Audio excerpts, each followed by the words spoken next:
Creamy! Creamy! Si Creamy Okay. and Bella. Creamy! Bella! Bella! Laki oh. Kawawa yung mali. Bella! Hello! So good morning, day 3 ng ating tour ngayon dito sa Batanes at andito tayo ngayon sa simbahan ng Mahataw, ang San Carlos Borromeo Church. So may kita nyo dito yung hagdan, pakita ko lang. Yung hagdan niya gawa pa sa corals yan. May patong na lang ng semento pero gawa sa corals.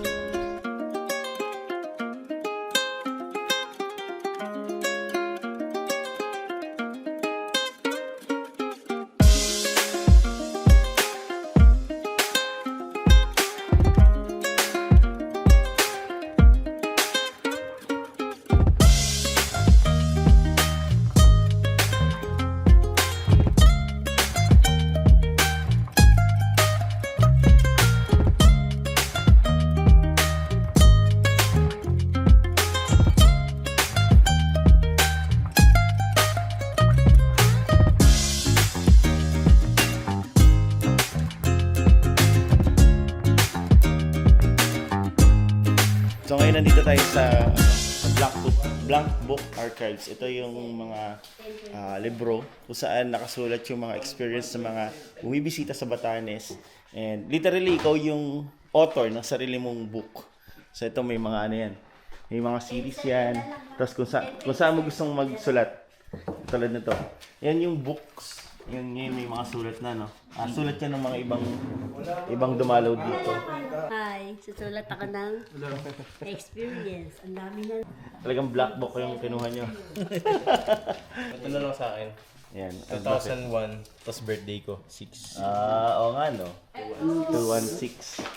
Ano naman sa'yo, te? 318. Birthday ko and 31? monthsary namin. Wow, 8. Kaya pa ako naghahanap eh. 318. Ito na nakita. Sinusulatan yung loob ha, hindi yung labas. Binabandal yung labas eh. Kaya nga, mali yun. Mali yun. Dapat, sa magsusulat dapat. Bubuklatin mo. Tapos hanggang dun sa may last page. Tapos yung kasunod yun, dun ka magsusulat. Hindi sa labas. True. Okay, sige. Ako kukuha na lang ako ng sarili kong book. Sulat. Sa 718. Yan. Birthday yan ni Gab-Gab. July 18. Ayan. So, dito sa sa Blank Book Archive, sinulat natin yung lyrics ng kanta na Abot Hanggang Langit. Ayan. So, sa mga kapunta dito, pwede nyo makita yan. Ayan. So, Abot Hanggang Langit. Oh, nice. Tapos nilagay ko na rin dito yung chords nung ginamit para sa song na to. Ayan. So, andito yung lyrics. Andiyan yung lyrics. Chorus, verse 1. Tapos, ito din, this is written after the birth date of Baby Gab-Gab. So, ayan. Abot Hanggang Langit by yours truly. Ayun. So, ayan. Meron tayong iniwang bakas dito sa Batanes. So, ito yung Book 1171.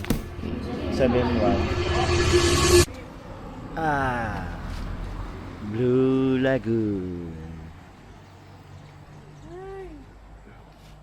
So, hi guys, nandito ulit tayo at ngayon papunta tayo or pababa tayo ng Blue Lagoon. Dito yung sa Spanish pa ba kasi Blue Lagoon yun. Pero Blue Lagoon. Bakit Blue Lagoon? Kasi kulay green. Hindi, joke lang kasi kulay blue. Baba tayo? Blue Lagoon. Kaya mo pumunta din mo? Dapat picture tayo.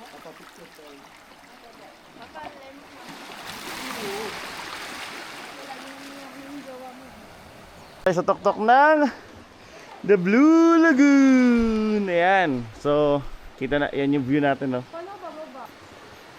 Blue Lagoon. Oh, tingin ka. Wala na, problema ako pa bumaba eh. Ay.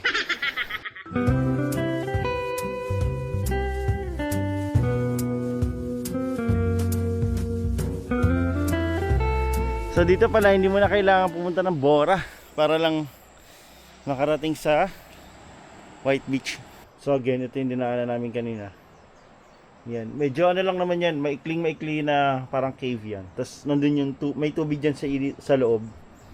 Pero galing siya doon sa labas. Ayan. Tapos maririnig mo lang humahampas siya doon sa loob. Kasya naman, kasi nagkasya kami. Soaking wet na ako, soaking wet. So yun din pala yung isa sa mga tip dito, no? Pag pupunta kayo ng Batanes, dala kayo ng maraming extrang damit. Or kung kaya nyo naman maglabas sa hotel kung nasan kayo, di ba? Pwede naman. Kasi sobrang init talaga. Mainit. And kung pawisin kayo katulad ko, ayan, dala kayong extra kasi sa ngayon, isang basa na yung t-shirt. Kalinaw yung tubig dito sa White Beach. Oh, at malamig siya. Imagine nyo, mainit yung dito sa upper, tapos malamig yung sa lower. Ayan o, di ba? Kitang-kita yung paa namin dito. So, ganyan kalinaw yung tubig. Di ba? Ganyan kalinaw yung tubig dito sa The White Beach.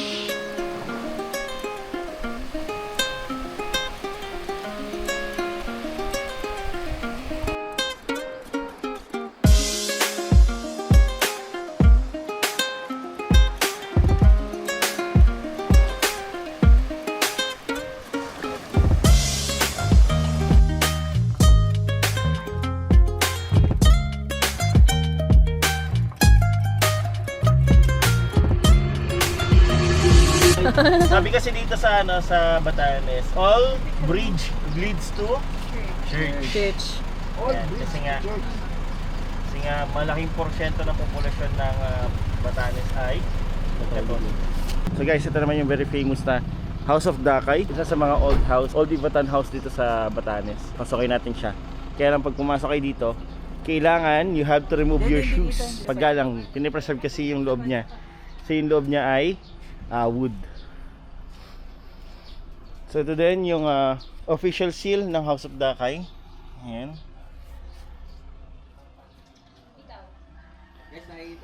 The Jose Estrella House, Iba na Batanes. Bakit po naging House of Dakay? Jose Estrella yung may-ari. Yung may-ari po kasi mahilig magbilad sa dagat at yung Rakay naging Dakay po. Doon po kinuha yung pangalan nila. Rakay. Ano po ibig sabihin ng Rakay? Yung nagbibilad sa gilid ng dagat, nagpaparakay. Nagpaparakay. Nagpapabilad. Nagpapabilad. Walang kinalaman yung Dakay sa apelido nila o Wala. sa pangalan. Dahil yun sa pagbibilad daw sa araw, Yes, di ba? mahilig. Bago tayo natutunan. So tingnan natin yung House of Dakay. Ang kapansin-pansin dito, no? Gawa po siya sa corals. Ayan. Ito po ba pinakamatanda? Hindi. One of the oldest house. Okay, one of the oldest house dito sa... Lima sila Andyan yung mga ano niya. Ayan, no? Corals yan, no? Original pa po yung mga pinto na bintana. Okay. So yung pinto sa kabintana na ginamit, original pa. So makikita nyo talaga yung pagkaluma ng House of Dakay. Wait lang, magre-remove tayo ng shoes. Again ha, pagdadalaw kayo dito, you have to remove your shoes kasi to preserve. Yan, tapos syempre, respect din sa may bahay. Tapos pagpag lang natin ng konti. Kasi may... Ano po nasa ilalim niya? Yan yung sabi kong basement po para sa mga root crops, yung mga chicken, saka yung during Storm. typhoon. Typhoon. So halos lahat ng bahay po may ganito, no? Aha. So prepared talaga sila sa typhoon, no? Kapanyidungan. Kapanyidungan means yung bayanihan po, working together without any payment. Hanggang ngayon po, Yes po. Kapanyidungan. Kapanyidungan or bayanihan is the same. Tapos mabibigyan mo lang sila ng lunch, after the work, konting drink.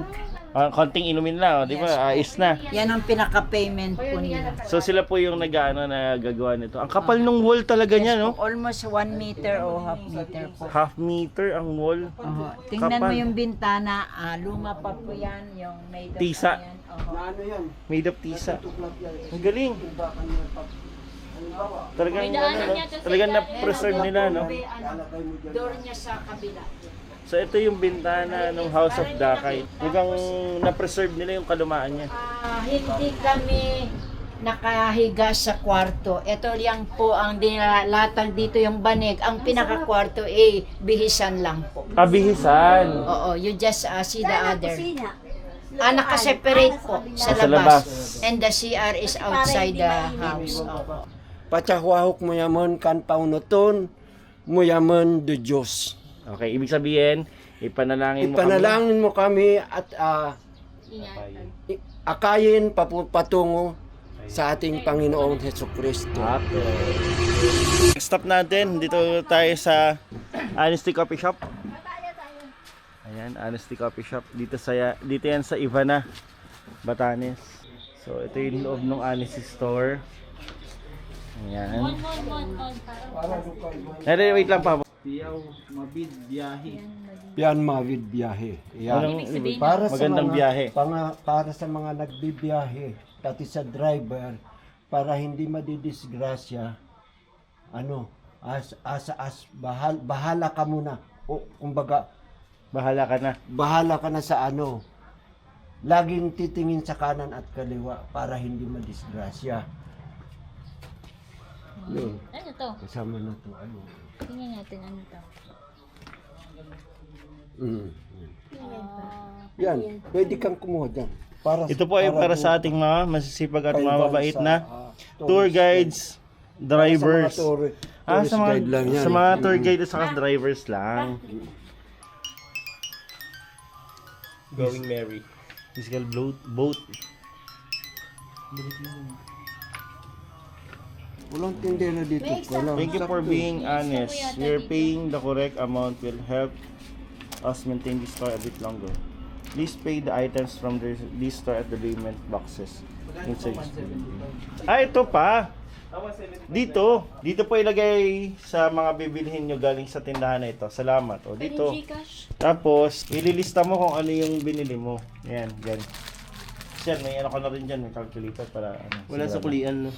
Walang suklian, pero pwede ka magbayad ng GCash para sakto. Honesty Store, syempre, kung ano yung kinuha mo, kung ilan yung kinuha mo, at kung magkano yung presyo niya, yun yung babayaran mo.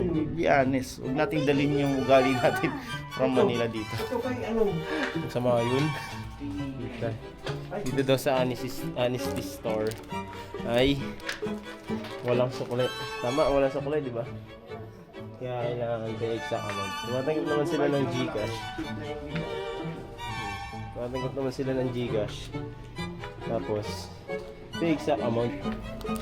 Hindi yun, ang dami mong kinuha, tapos isa lang babayaran mo. Ayan, nilista. Nilista namin lahat yan. Mabot ng 1,095, so 1,100 yung pera namin. Nilagyan na namin lahat doon. Donation mo na yung 5 pesos kasi 5 pesos lang naman yun. Kasama po ba yung... Hindi, iiwan yung hanger. Ayan, so Anong ginawa mo sa Batanes? magtutupi tutupi siya ng t-shirt niya ngayon.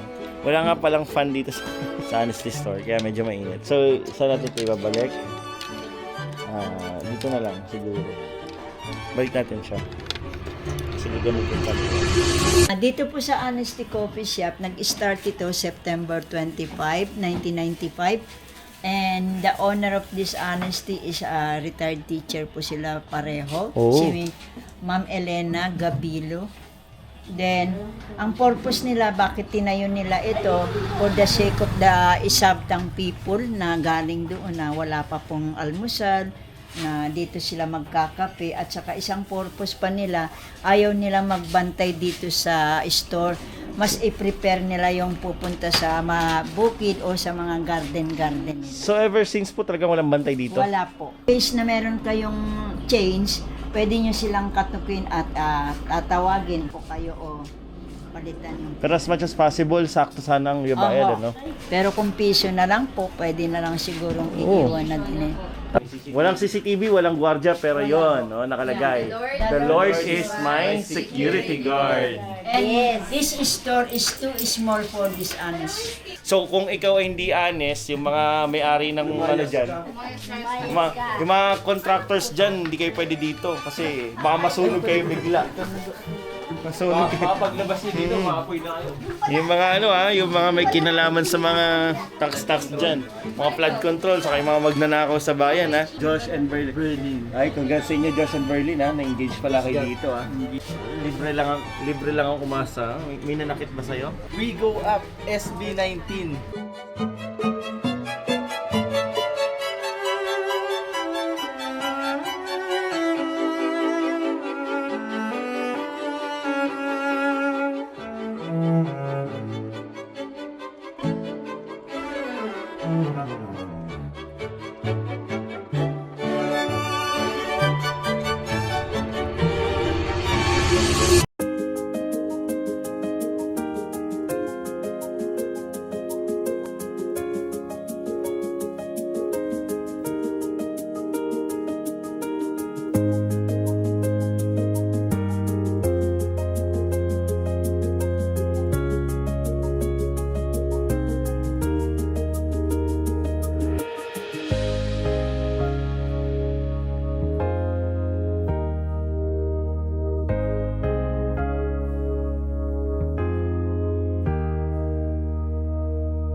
So dito sa Batanes, wala talaga tayong makikitang kable kasi ayan na nakalagay yung high voltage cables nila buried below. So bawal hukayan, do not excavate. Ang reason nun kasi nga madalas daanan ng bagyo itong Batanes. So ayan, alam niya na, nilalagay na sa ilalim. And then sa kabila lang yan, ito yung famous na blow your horn warning. So yan yung pababa, oh, di ba?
Yan, so back again. Kagagaling lang natin doon sa swing sa Mayuyugan. At ngayon ay pupunta tayo sa National Museum ng Batanes. Okay, so dati siyang military base. Pero umalis din sila agad. Pinaalis. Pinaalis. Nakaka-intriga yun, bakit sila pinaalis?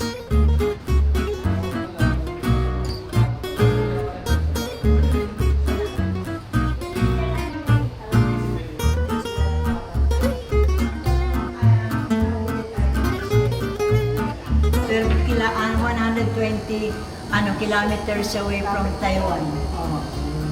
Then ito tayo kaliit sa part ng Batanes. Gatuldok na lang tayo. Parang mununggul, Jor? Parang sa... Ilalagay ka dito. Ganun, Pag sige. hiwa-hiwalay na daw yung buto mo sa laman, saka siya ililipat doon at tatakpan. Saka Ibabaon. Pag namatay na ko, pagkakasing na po siya. Oh, depende siguro sa Ay, ibig sabihin po dito hindi tinatanggal yung laman loob pag namatay. Hindi. Ay, ngayon. Ngayon pero Oo, nung pero dati, noon hindi. talagang direkta. Pagkapatay mo lulugan. Yung babalo. Tutupiin. Oo. Makulit ka, tinupi. Ito, yung nakita Tinupi. niyo sa sabtang. Dahil niya.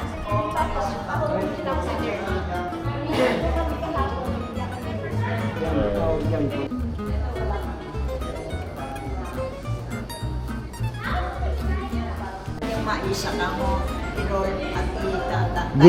Gulungan po ng mais. Meron pang isa, yung pag ganyan. Okay. Kung naabutan niyo pa siguro. Etong jar na ito, malamig ang tubig nito pag kahit walang ice. Kahit lalo na pag yung lumot-lumot. Then ito, ibang variety ng upo. Alam niyo yung upo, yung gulay. Tapos ang gamit namin dito, igiban dahil wala kaming timba ng araw. Galing. Pagka umigibkat na basag mo yan, Palo ka. ipalo sa puwet mo yan ng Yan mismo. nanata. Oo, yan mismo. Kung alin na nabasag mo, ipapalo sa puwet mo.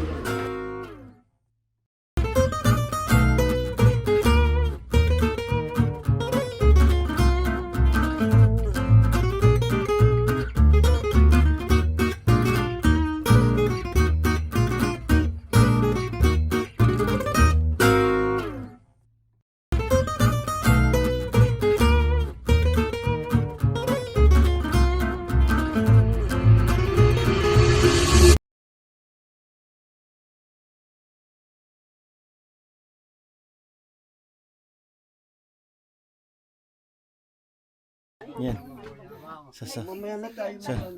Sa sobrang liit ng Batanes, may nakita uli si Papang kamag-anak. Malayong kamag-anak pa, no? Third cousin. Third cousin. Ha? Third cousin.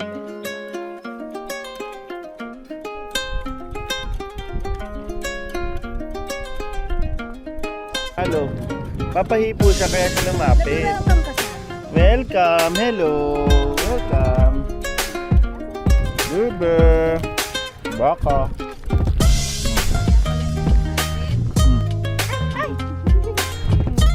Hello!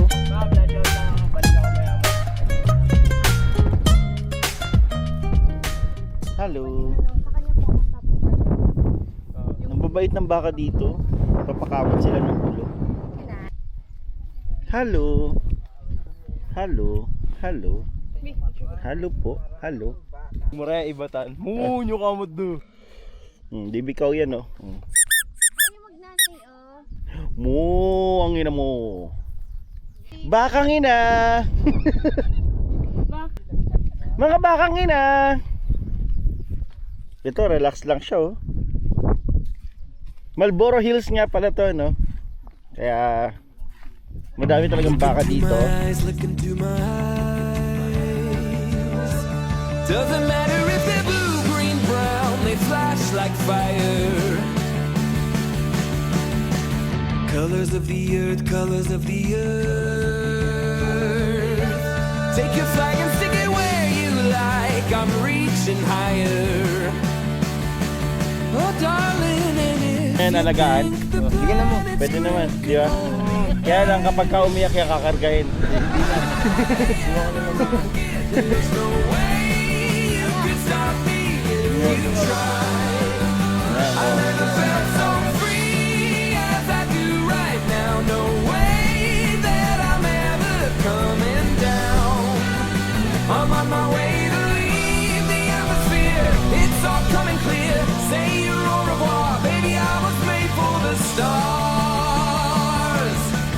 Listen to my voice, listen to my voice. Coming at you like a lion's roar. I won't go quietly.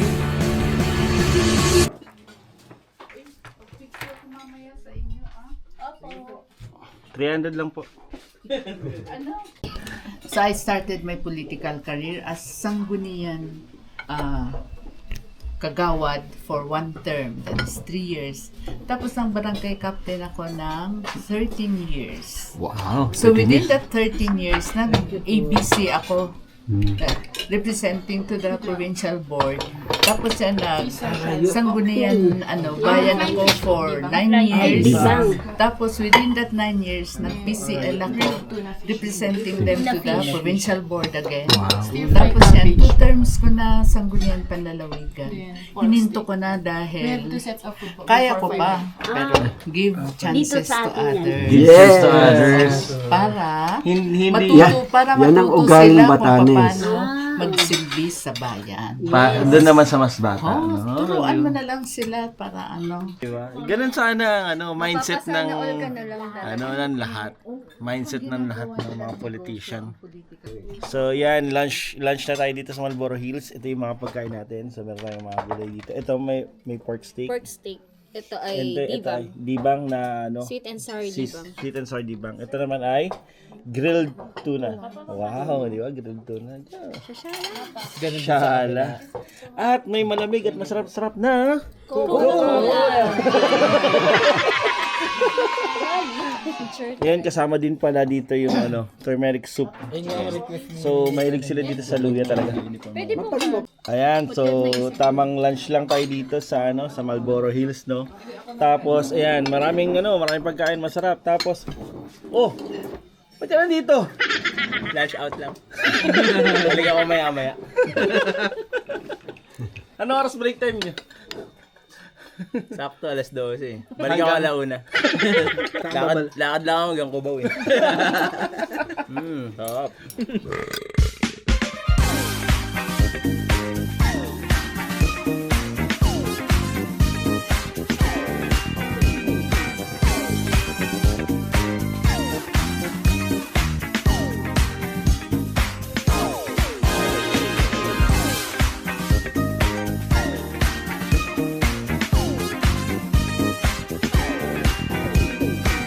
So imagine mo, ganito kaganda yung ganito kaganda yung gawa ni Lord. Kaya dapat talagang protektahan to.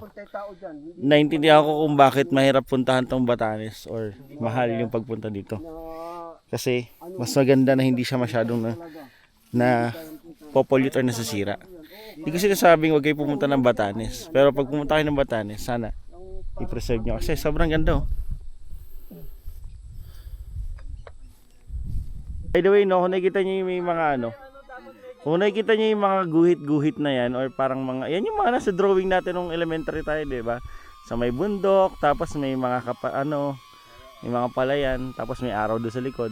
Tapos yung ibon nyo, pa letter M, para makdo. Yan. Pero, di ba? Ganda.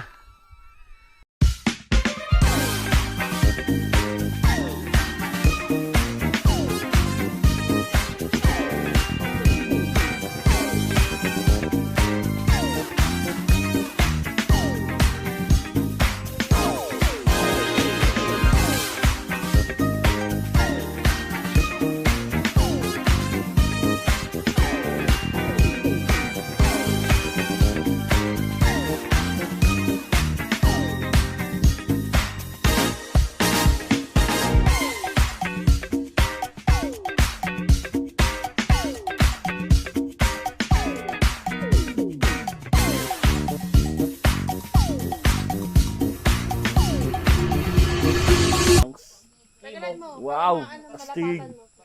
Astig! Kambing na may bangs. When I was a young boy, my brother took me to the city. Yung may tropa ka, sabi malapit lang daw. Pero, ang layo na. Layo. Ang layo na nito. Ang lupit. Akala ko ba malapit lang? So yung lupa mo, simula saan? Simula saan? Dito. Lupa na Agwas. Dito. Ah, dyan. Pag ganyan. Ito, yung pababa na to. Pasapa na yan, pag ganyan doon. No? Tapos ang hangganan niya, ayun no. Alin? Yung nakatumpok na, nag-iisa doon nakatumpok na doon sa may damuhan. Oo. Sa tuktok, sa Pababayan tuktok. dyan, oo. Pababayan Ayun, yung maliit na dyan. yun, yung tuldok mo yun halos. Oh. Bakit kaya kuya tang pababa din na kaya bago inaayos. Ah. Pero, masukal na. Masukal na, hindi na masuong. Pero kung kung bababain natin Sagingan yan. nung araw yan, ayan, may saging pa pala. Ay, may tanim pa pala. Yun, ano Pero na yun. paano mo mapapatunayan na sa ano yan? Sa iyo? May papel lang ito na pumipirma ka sa sa Sa munisipyo na katunayan, inano mo pa. Nasa iyo Kinuha pa mo. yung Tapos- bigay sa'yo ng gobyerno. Tapos ikaw nagbabayad ng tax. Oo. Ganyan ka lang ha.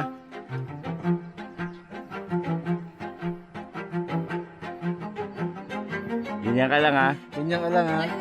Up. 1, 2, 3. Ganyan ka lang ha. Ganyan ka lang ha.